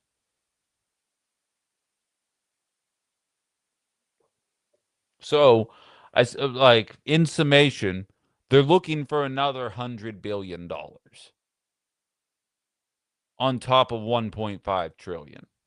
And we're sitting here talking about cutting food stamps and unemployment. And I can't stress enough, I know how much you get on unemployment. And the fact that we're going to pretend like that is somehow what's holding us back shows that you have no idea what you're talking about.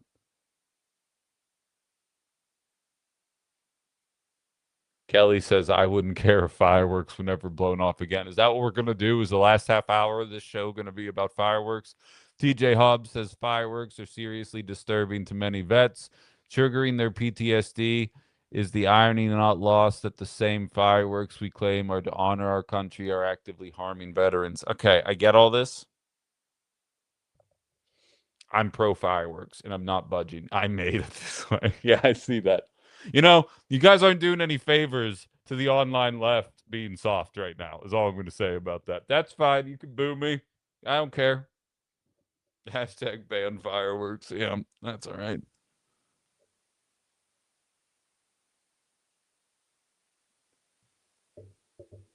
Um, you know what's funny is I was at Aaron the intern's house for the 4th of July last Saturday, and this conversation broke out because some of her family members were like, "Look, I'm okay if they happen this weekend. If they're doing them next weekend, forget about it." Meanwhile, I grew up in a place where we were just like launching them on Friday, like just like a Friday, middle of October. Oh, we got fireworks. Antifa is the new Antifa. Justin's funny. Justin's funny. All right. I need to rein this all back in, but I want to see if any more funny things happen here. Ben, do you think the DOW would fund K through 12 programming to address real defense needs, raise educations, and become smarter? Probably. I mean, let's be real. We all know the answers to this question. If you're progressive, you've seen the statistics. 90% or no, what is it? I don't remember the numbers off the top of my head right now. The exact number to the trillion of wealth that has been gained by the top 1% has been lost by the bottom 99. But, you know, highlight that and you're like anti-capitalism or whatever. Kevin says, so glad to see you on the air this way. Yeah, I feel that. Lorelei says, fireworks, our greatest division in the left. Yeah. Yeah, I didn't know that until moments ago, but I'm learning that very quickly. Yeah.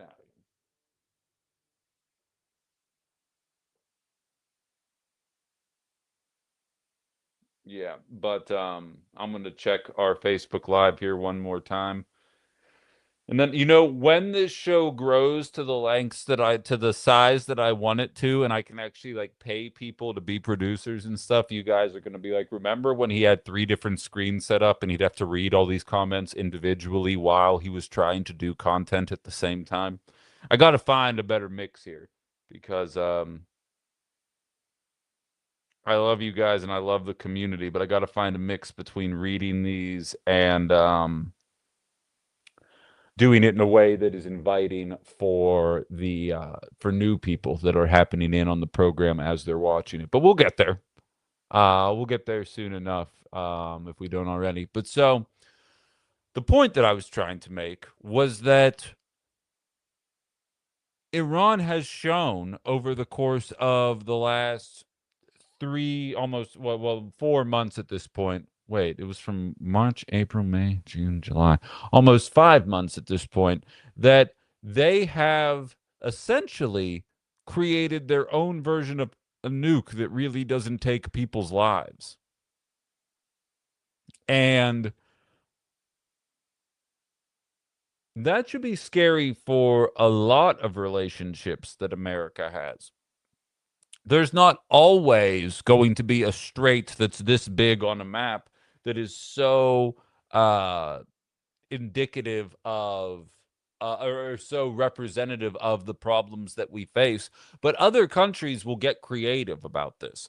And it's always been my response to anti-Second Amendment people, right? They'd be like, oh, you got all these MAGAs out there that say we need to keep our pew-pews in case of government revolt. Now, don't get me wrong. We got a mass Virgin Army unaliving Americans and immigrants in the streets, and those two-way MAGAs can't seem to figure out what an authoritarian government actually looks like. Turns out asking people to stand a little further away from one another during a pandemic is the actual kind of tyranny that they were referencing. But they would always say, we need it for a tyrannical government. What was the liberal response to that? Well, we'll see how well those guns work, or how well those pew-pews work when the American government has drones. And I'd always say, well, tell that to the Taliban, because it turns out that just building your bases in mountains was enough of a strategy to take down a several $100 billion defense department. Now, controlling one strait and having an army of $1,000 drones at your disposal is now the most effective way to take down a $1.5 trillion army. Like, eventually, we will wake up to this. I think most people listening to this already are, but it's going to require MAGA looking at things objectively.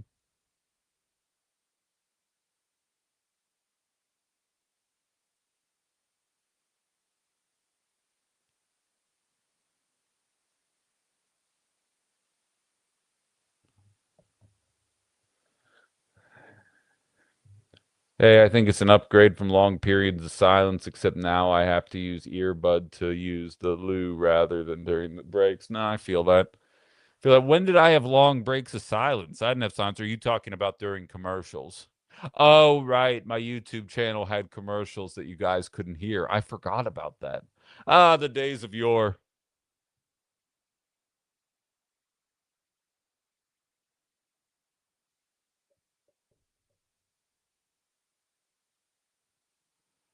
Stevie says, from the right, I would rather see us take care of our own at home and slash defense spending than what we currently have. It's ridiculous. I agree. And again, just because I believe Peace is having a bigger stick than the other guy, right? I believe that that logic made sense in an era when there were more unknowns in society. I believe it made sense when you could demonize another population of people in a way that um, was difficult to refute, right? You could demonize the Vietnamese, the Japanese, Italians, Germans, Muslims, Russians, fill in the blank. As we progress forward, the best example I can give you is this. I remember being at my brother's apartment when Russia started lining tanks up along the border of Ukraine back in 2022. And my brother, who is as apolitical as it gets, like I think if I showed him a picture of JD Vance, there's a 50-50 chance he'd know who he's looking at. Like that's how in the dark this guy has remained politically. We're sitting there, we're watching the tanks line up along the border of Ukraine, and he looks at me and he says, it's hard for me to put this into words, but this feels stupid. This looks stupid. Like, why is this happening? Not, I don't have any historical context, not, I need more understanding. He's saying, how in 2022 are we still at the point where there is some kind of dispute over land that results in a bunch of men lining their toys up on one side of a line and another side of a line and just being like, I want to take this. Well, you can't take this. And the rest of the world is just like, yep, well, that's war. Like it feels outdated. It feels cliche. It feels like a relic. And I recognize we're nowhere near that reality. And if we completely defunded our defense department, inevitably it would not take long. It would not take a week for somebody to try and exploit that reality. Because in order for world peace to not work, you just need one jagoff. And that's why world peace will never be achieved. You need one jagoff amidst a bunch of people who are like, yeah, we're actually just going to start contributing towards like medicine and all of us being smarter and food and different ways to mass produce food in a way that's less costly than the ways we're currently doing it and ways to improve upon the systems that have been in place forever. We're done with this pointless war stuff. And we don't even allow ourselves to look at it through that lens.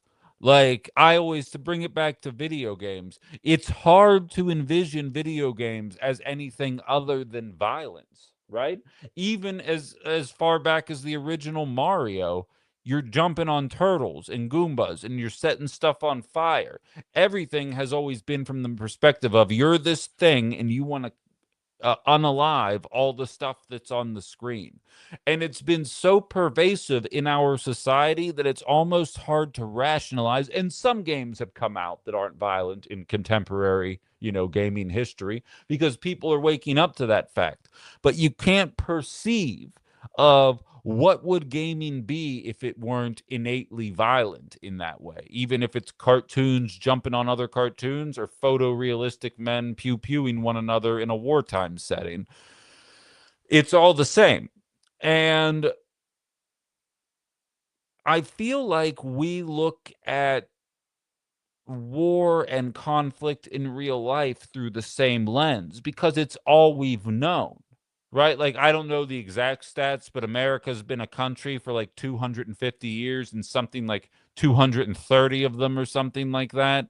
We have been at war with somebody. Like, we can't rationalize what it's like to not be fighting. We can't rationalize what it's like to not engage in violence. And I can't stress enough, the Trump administration basically says it out loud, but even before then, it's all about access to minerals. Russia wants to mine the minerals and sell them to China. We're like, fuck that. We want to mine the minerals and keep them for ourselves so that we can continue investing in these AI and data centers that none of us want.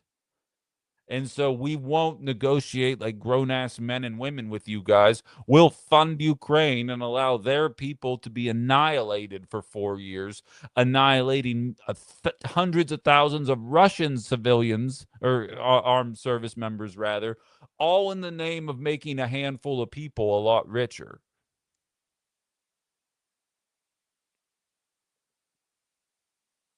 Oh, and by the way, you should be lucky we're only funding them to 1.5 trillion is what they would try and convince you.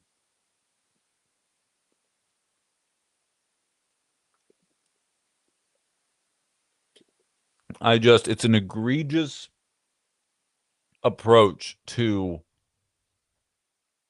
running a country that I can understand in a time when we knew less that it was popular. And I am not knocking people, even as recently in the aftermath of 9/11 for being. Can't say 9/11 on the TikTok. Even in the aftermath of September 2001, um, I get it. In 2026, in 2022, I don't get it anymore. It's outdated. It's unwarranted. I'm not saying you got to be dumb or simpletons. I'm saying the idea that anybody is going to try and justify 1.5 trillion. I don't think Tom Tiffany will come on this show. If he does, he wants to run as the accountant governor, right? He's going to audit all these different social programs and make sure there's no fraud or the Somalis getting fraud off of us. And yet he keeps voting for this Defense Department um, to continue to get increases in funding despite the fact that they failed 6 audits in a row. Make it make sense. And then I want the voters to make it make sense. YouTube chat's having some fun, I see. The show does run. I hope you can hear me, TikTok, from 9 to 11. My show's on from 9 to 11.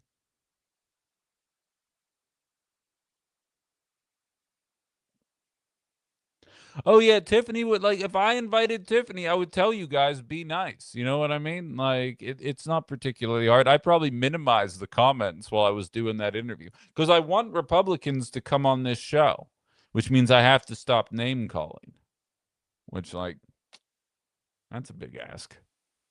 I don't know if I have that in me. But in any event, so we'll see where this goes. But guys, I'm going to be honest. And we spoke with Malia, who's going to be on Thursday at 10. She has it's her own estimation, but she said if this Strait of Hormuz thing is going on at the end of August, we might be in irreparable damage territory or long-term damage. Um, Based on Iran's new metaphorical nuke. Violet says I should always specify the time zone 9 to 11 Central Time. Stevie says the thing about Tom is he's all the bad of a Republican with none of the good. Dude doesn't even want to advocate for lowering taxes. He's such a soft Republican. It's crazy. Yeah, and the Republicans in general, it's like I stated, and actually Rick Crossan, whose event I was at yesterday, even mentioned during the speech that Republicans across the board are running away from Donald Trump. At an Allegheny Republicans event, they had all the Republicans there, and normally there's like a thing of Donald Trump, and it wasn't Donald Trump, it was J.D. Vance. Tom Tiffany won't say Donald Trump's name in any of the ads or anything that he's posting. And I mean, you tell me.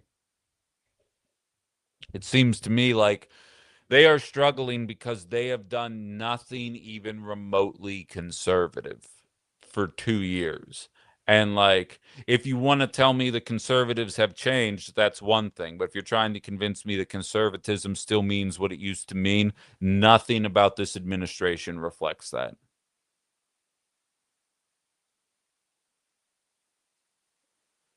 At least in some states, Republicans talk about eliminating property taxes or income taxes. Tom just wants to freeze the Evers 400 years tax hike. Like, whatever, dude. LOL, I'm not voting for you. State Republicans haven't done anything remotely conservative since Walker, and that was lukewarm at best. Right. And see, like conservatives have good ideas about the never ending welfare state. You know what I mean? The idea that welfare works in a way in this country that it discourages you from improving yourself. Like, there are components of the Republican platform that I'm like, that right there. Yes. Like, we should be doing something about that. That just never actually get enacted on. We're like, we created a welfare state. And I'm like, yeah. And they're like, and therefore we should eliminate welfare. I'm like, okay, well, hold on. Like sometimes we get fired for no reason other than telling it like it is, and we need unemployment insurance for a little bit. Not me, of course. Haven't even applied. A coworker of mine, a former coworker of mine from Pittsburgh, called me. He's in his 60s, uh, and he states, he's like, "Have you applied for unemployment yet?" And I said, "Well, I already found so many people willing to pay me, blah, blah, blah." He's like, "That's your money.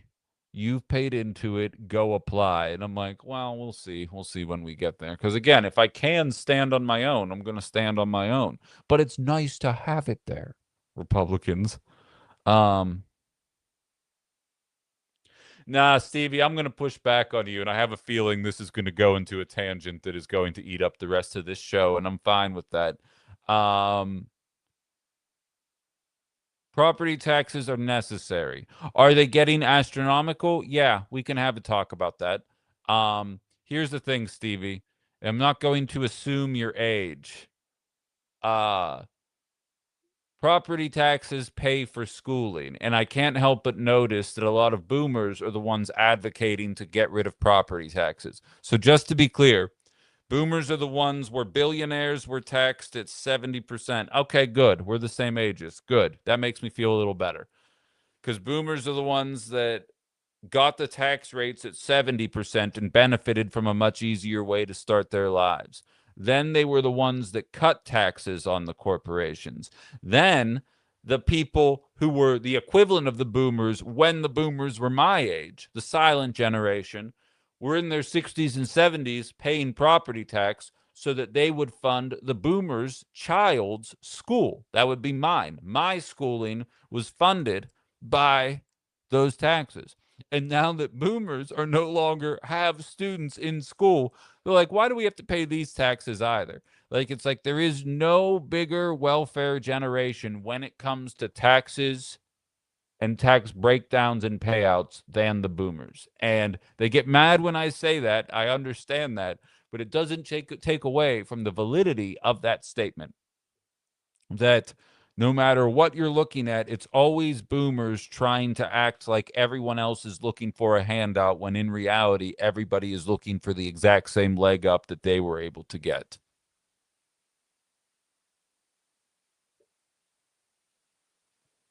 What's Violet saying? Something tells me it's evil.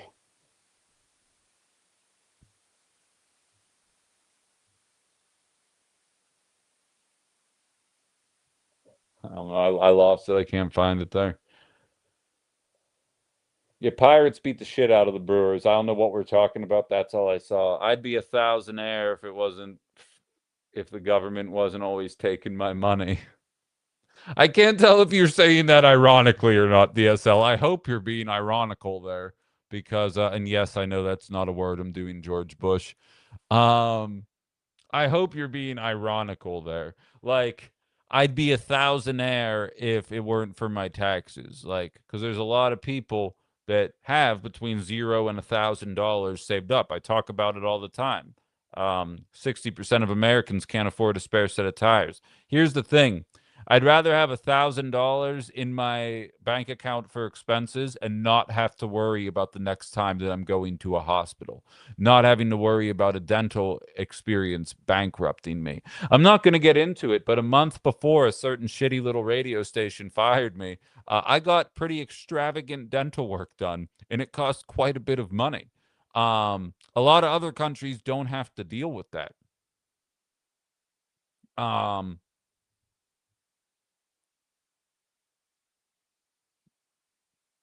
it's so like I think you're being sarcastic, but if you're not, give me higher taxes, but taxes that actually go to improving society and not blowing up Palestinian children, and I'll show you a society that's thriving. Because Republicans always like to point to Venezuela and Cuba and all these socialist countries, and they don't ever want to point at social democracies in Scandinavia because they're thriving all the time. Yeah, Quito fan. The reason the Brewers got swept by the Pirates is they heard how this state treated me last month, or at the end of last month, and they were like, you know what, Ben? They were like, you know what, guys, this one's for the Gipper, and and the Pirates just went and beat the shit out of the Brewers 3 straight days in a row. It was cathartic.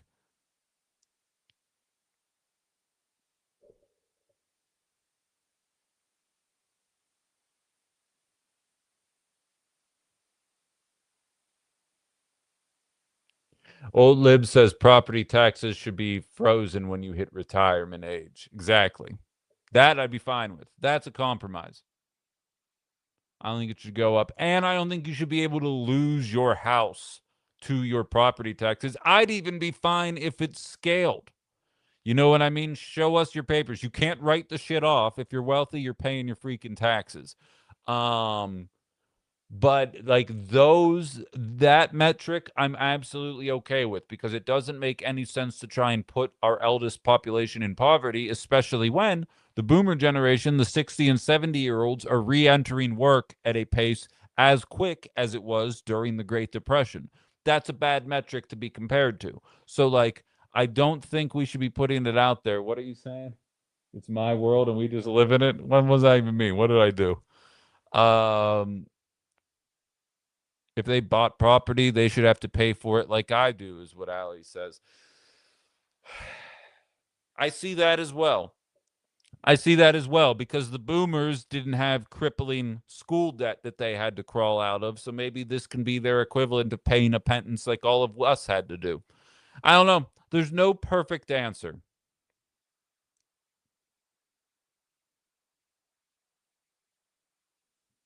NH has the highest tax rate in the nation.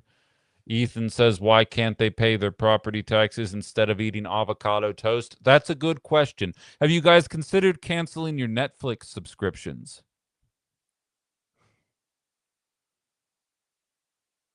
Not worry about them. See, here's the deal. It's like the joke where it's like all boomers suck except for my mom and dad. Like I had good parents.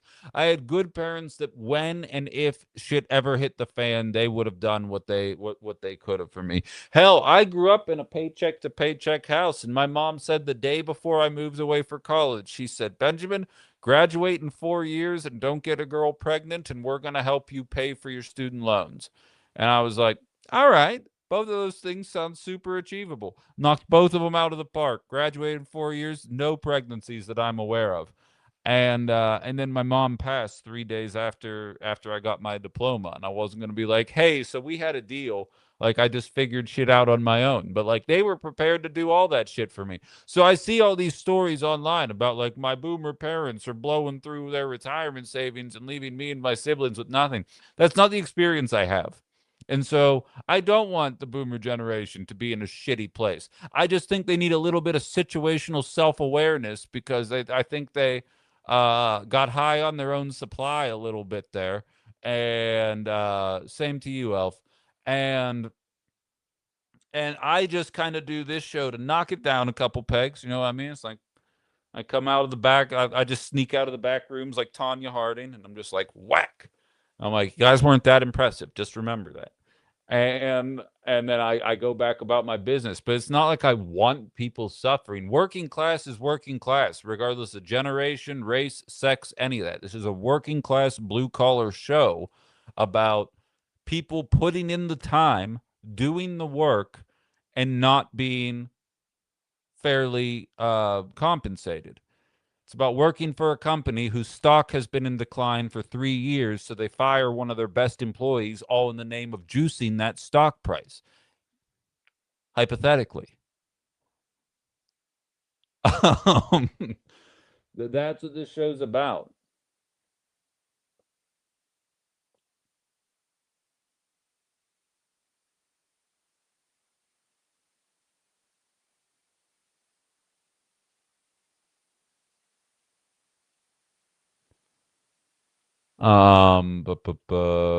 Hobbs says, friendly reminder, data centers will be discussed and action may be taken today at Winnebago County City Planning and Zoning Committee meeting. That's at 4:15 today. Public comment, 2 minutes each. Thank you for sharing that. That's available on my YouTube comments for anybody that wants to take part in that today. And while we're at it, I'll probably post something about it tonight, but I will be at a flock camera thing on Wednesday in Appleton about whether or not they're going to replace Flock with another company that's doing the same damn thing. So we'll have that talk more as it gets closer.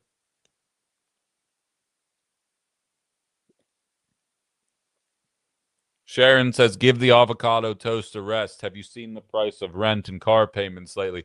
Right, Sharon. Ethan was being sarcastic because we're both like the same age. And when millennials graduated in the middle of a recession and we're talking about the cost of living, we were told that it was because we were eating too much avocado toast and we're paying too much for Netflix. And then Gen Z graduated during a pandemic and complained about the cost of living. And they've been getting told that it's because of avocado toast and the cost of Netflix. And now the boomers are saying we can't afford these property taxes. They're going up too high. And so Ethan, ironically, is saying it's because of avocado toast. And then I doubled down and said, and Netflix is too expensive now. Violet's chiming in with too much Starbucks. Like, this is the way that everybody talked to us when we were highlighting the cost of living crisis as a new arrival in this economy. We were told that we just didn't understand what it meant to be young and in our 20s. And like, I can't stress enough, I beat the game, right? Like, I'll be honest, I'm in the preliminary stages of it right now, but we're canceling landlord Ben pretty soon. I'm cashing out of the duplex. I'm going to become stock guy Ben. Um, Not like actual stocks, just like the safest possible freaking way you can even imagine investing your money. And that's what I'm going to do with it. And I'm sure the market will collapse 5 days after I do that, and that's fine. But I've absolutely beaten the game. Yeah, Violet, I'm leaving the owning class. I've had enough of it. I don't want to be an absentee landlord anymore. I want to invest all of my time and energy into this, and too many headaches popping up with that building. So well, I'll explain during Ben After Dark. If you really care, I can tell you guys what I'm doing, how I'm investing my money, and why actually. Um, these white people rules really work for you if you find yourself not in debt. It's just the finding yourself not in debt thing that's the tricky part about society these days. Time for hedge fund, Ben. Mother Hubbard's exactly, native gamer. That's who's coming out of this one here. But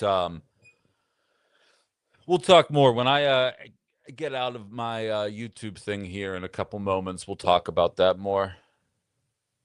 I've seen those ones following politician stocks. I'm not literally investing in the stock market. I'll talk about it more at another show if people care.